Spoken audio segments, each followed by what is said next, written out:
Hi friends, எல்லோரும் எப்படி இருக்கீங்க? நலமாக இருக்கீங்களா? இன்றைக்கி அந்த கதையோட தொடர்ச்சி தான் பார்க்க போகிறோம்.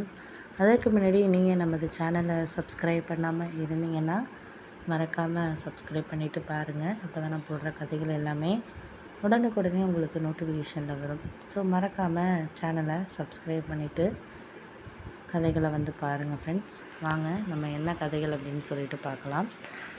முதல்ல ஒரு விஷயத்த நான் அவங்கக்கிட்ட சொன்னேன். இது மாதிரி நீங்கள் ஒரு வாரத்துக்கெல்லாம் எனக்கு சம்பளம் கொடுக்காம இருந்தால் சரியாக வராதுமா. என்னெல்லாம் அந்த அளவுக்கெல்லாம் எங்கள் வீட்டில் என் மாமியார் பேசுவாங்க. ஒரு நாள் 2 நாள் எனக்கு சொல்லிக் கொடுங்க, நான் புரிஞ்சுக்குவேன் அப்படின்னு சொல்லிட்டு சொன்னோன்னே, சரிம்மா அப்படின்னு சொல்லிட்டு மறுநாள் வர சொன்னாங்க. மறுநாள் என் பையனை கொண்டு ஸ்கூலில் விட்டுட்டு 9 மணிக்கெலாம் கரெக்டாக 8:50க்கெல்லாமே அவங்க சொன்ன மாதிரி போயிட்டேன்.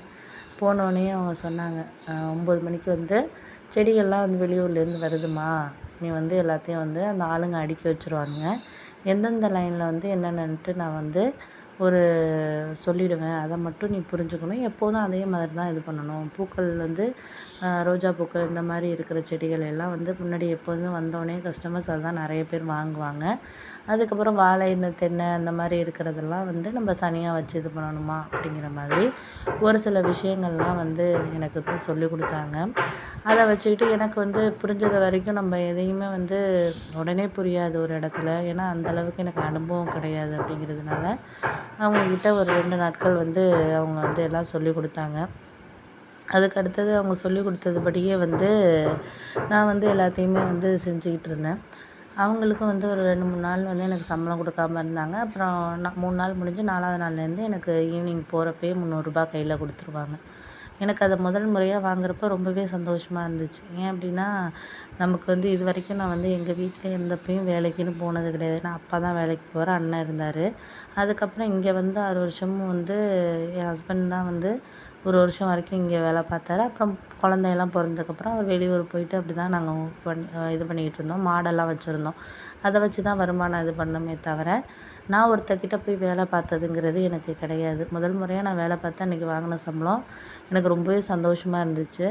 மறுநாள் எனக்கு ஒரு ஆர்வத்தை கொடுத்துச்சு. என் மாமியார்கிட்டேயும் சொன்னேன். அவங்களும் சந்தோஷமா, உனக்கு பிடிச்சா நீ போ, என்ன பண்ண போகிற, இந்த பிள்ளைய தான் ஸ்கூல் அனுப்பிடுறேன், எப்படியும் அவன் 4 மணிக்கு தான் வரான், நான் போய் அழைச்சிட்டு வந்துடுறேன், பக்கத்தில் தானே, நான் அழைச்சிட்டு வந்துடுறேன், நீ 5, 5:30க்குள்ளே வந்துடுமா, நான் அவனை ஏதாச்சும் டீ போட்டு பிஸ்கெட் கொடுத்து பார்த்துக்கிறேன், நீ பார்த்துக்கம்மா அப்படின்னு சொல்லிவிட்டு அவங்க கொஞ்சம் எனக்கு சப்போர்ட்டிவாக இது பண்ணாங்க.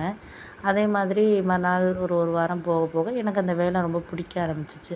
முதல்ல நான் செய்கிறப்ப யோசித்தேன், அதாவது என்னடா இதை பற்றி நம்ம எதுவும் தெரியாது, அவங்க வேறு தனி ஒரு ஆளாக தான் பார்த்துக்கிட்டு இருக்காங்க, அப்படி இருக்கிறப்ப நம்மளும் போய் ஏதாச்சும் பேச்சு வாங்கிட்டு பக்கத்தில் தெரிஞ்சவங்களா வேறு இருக்காங்களே அப்படின்னு சொல்லிட்டு யோசித்தேன். அப்புறம் போக போக ஒரு வாரத்துலேயே கிட்டத்தட்ட எனக்கு ஒரு 3000 கிட்ட ஒரு 10 நாள்லேயே கிடச்சிச்சு. அதை வச்சு எனக்கு கொஞ்சம் கொஞ்சமாக நான் சேர்க்க ஆரம்பித்தேன். ஏன்னா என் ஹஸ்பண்ட் அனுப்பக்கூடிய ஒரு பணத்தை வச்சு வீட்டு செலவுகளை பார்த்துக்கிட்டு அதுலேயும் ஒரு 1000, 2000 மிச்சம் பண்ணுவேன். அதனால் சீட்டு போடலாம் அப்படின்னு சொல்லிட்டு எங்கள் மாமியார் சொன்னாங்க. பக்கத்தில் ஒரு அக்கா ரொம்ப வருஷமாகவே எனக்கு தெரிஞ்சு, அவங்க ஒரு 10 வருஷமாகவே எங்கள் மாமியாருக்கு தெரிஞ்சதுலேருந்தே போட்டுக்கிட்டு இருக்காங்க. ரொம்ப நம்பிக்கையான ஆளுங்கிறனால, ரூ. 1,00,000 வேணால் ஒரு 5,000 சீட்டு வேணால் போடுவோம்மா, உனக்கு ஒரு 10 நாள் சம்பளம் வந்தோடனே இவனுக்கு இருக்கிறத நம்ம மிச்சம் பண்ணுறத எடுத்து போட்டு இது பண்ணிக்கலாம் அப்படிங்கிற மாதிரி சொன்னாங்க.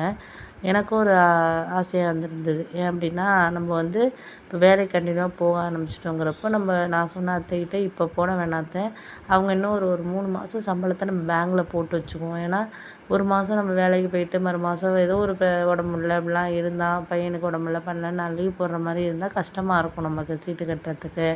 அதனால் ஒரு 2, 3 மாதம் போன காசை நம்ம சேர்த்து பேங்கில் போட்டுட்டு அதுக்கப்புறம் சீட்டு சேர்ந்தோன்னா அதில் இருக்கிறத எடுத்து போட்டு நம்ம ஒரு மாதம் வேலைக்கு போகலனா கூட நம்ம கொடுத்துக்கலாம் அத்தை அப்படின்னோடனே, இதுவும் நல்ல யோசனைதாம்மா இருக்குது.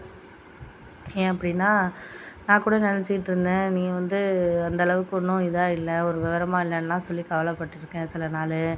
ஆனால் இப்போ எனக்கு ரொம்ப சந்தோஷமாக இருக்குமா. முன்னாடியெல்லாம் நீ எனக்கு அந்த அளவுக்கு இது பண்ணாத தொட்டு இப்போ எனக்கு ஓரளவு சந்தோஷமாக இருக்குது பண்ணுறது மாதிரி எனக்கு ரொம்ப இதாக இருக்குமா அப்படின்னோடனே, அதெல்லாம் புரியுதா அப்போயே உங்களுக்கு அப்படின்னோடனே, ஏன் புரியுது எனக்கு எல்லாமே புரியுதுமா. எனக்கு ஒரு சில விஷயங்களை இப்போ நீ வேலைக்கு போக ஆரம்பிச்சோன்னா தான் எனக்கு ஒரு மனசு ஒரு இதாக இருக்குது. நீ வீட்டிலேயே தனியாக இருக்கிற, அது நானும் நீயும் தான் பேசிக்கிட்டே தான் உட்காந்துருக்கோம். ஒன்றும் வந்து வருமானங்கிறது கிடையாது. நம்ம தெருவுலயே நெறைய பேர் பார்த்திங்கன்னா, ஒருத்தர் வீட்லேயே நெறைய பேர் ஒரு 3 பேர் 4 பேர் வேலைக்கு போகிறாங்க. நல்லா சம்பாதிச்சு வீடு கட்டுறாங்க, எல்லாம் பண்ணுறாங்க. நம்ம ஒருத்தர் வருமானத்திலேயே சாப்பிட்டுட்ருக்கோமேன்ட்டு நான் ரொம்ப நாள் நெனச்சிருக்கேம்மா அப்படின்னோனே, எங்கள் மாமியார் சொன்னாங்க, விடுங்க விடுங்க நீங்கள் பிள்ளைய பார்த்துக்கிறதுக்கு நீங்கள் வீட்டில் இருந்தால் தான் அவனை நீங்கள் பார்த்துக்க முடியும் அப்படிங்கிற மாதிரி நான் வந்து சொன்னேன்.